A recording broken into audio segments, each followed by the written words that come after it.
Last week I posted a YouTube short asking viewers whether I should buy the CZ P10S or the HK VP9SK. Decision made. Stick around after the break. We'll get into it.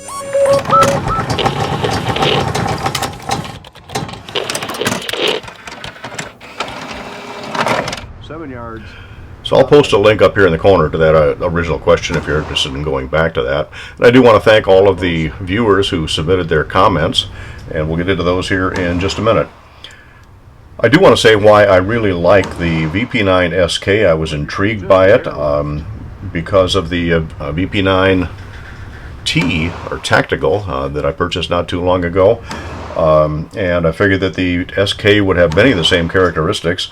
That was a wonderful ergonomic grip on that. It was extremely accurate, one of the most accurate out-of-the-box iron-sighted pistols I've had in a long time. And contrary to the United States opinion, I really like the European-style mag release on the VP9. So I figured that the SK would certainly have all the good attributes just in a smaller package. And it's interesting that a number of viewers shared the opinion on the VP9SK, but there were also a number on the CZ P10. In fact, when I added up all of the comments, there were several that said buy either one, but the P10S edged out the VP9SK by one comment. So it pretty much tied all the way through.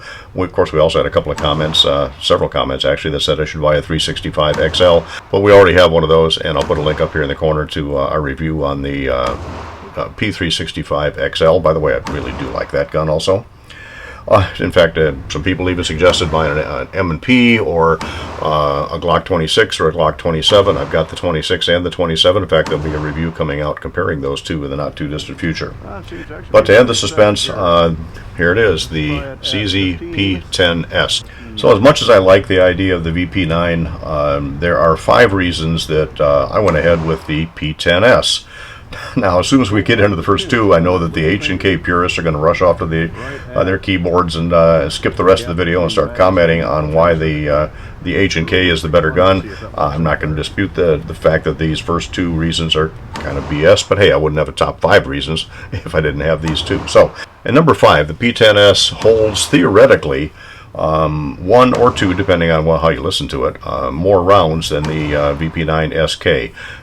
The website for the VP9 says that it'll hold 10, 13, or 15, but I've also heard reports that the 10-round mag will actually fit 11 rounds, so it's still 1 short of the P10S, which does hold 12 rounds plus 1. And of course, you can get extended magazines for either one. I understand that.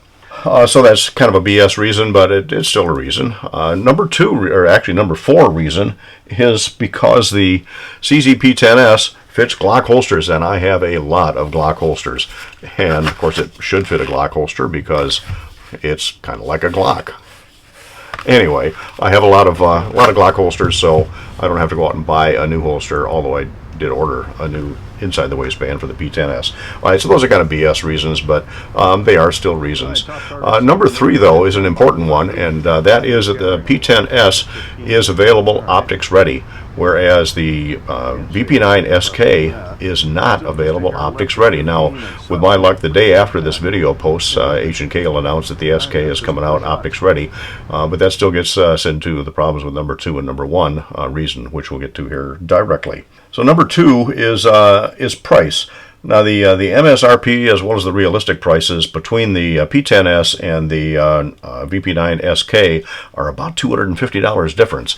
Now here's again where the H&K purists are going to rush off and say, well, you get what you pay for. That $250 is well worth it, and it may very well be until I get a chance to shoot one, put it side by side with the P10S. I don't know. Maybe it is. But in the meanwhile, that gets us into reason number 1, and that was availability. I checked all around my local gun stores, and there is not an HK VP9SK to be found anywhere.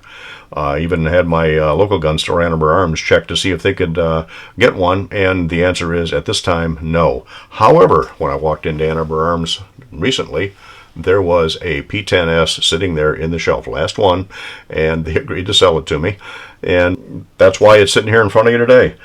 So if they had the VP9SK there, I tell you, I'd have thought twice about it because I do love that full-size VP9.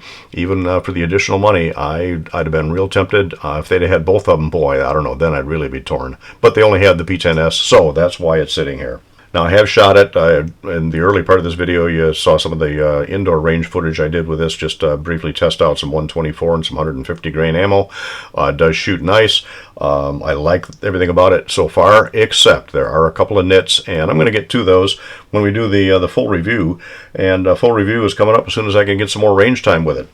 So make sure you subscribe, make sure you've clicked all notifications so that you know when that video is going to drop. Hopefully in the next couple of weeks we'll be able to get that out.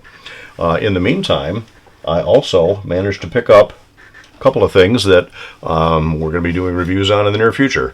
That was one, and I just picked this one up today. So we'll be doing at least initial reviews and maybe full reviews coming up in the not too distant future. So I got a lot to shoot as long as I don't run out of ammo, and a lot of videos to do and a lot of editing. So I'll be busy the next week or so. Anyway, just trying to get some of this stuff out. So that's a probably not so quick look at how we answered that question and why we did. And here it is, the CZ P10S. Thanks so much for dropping into Riders Range.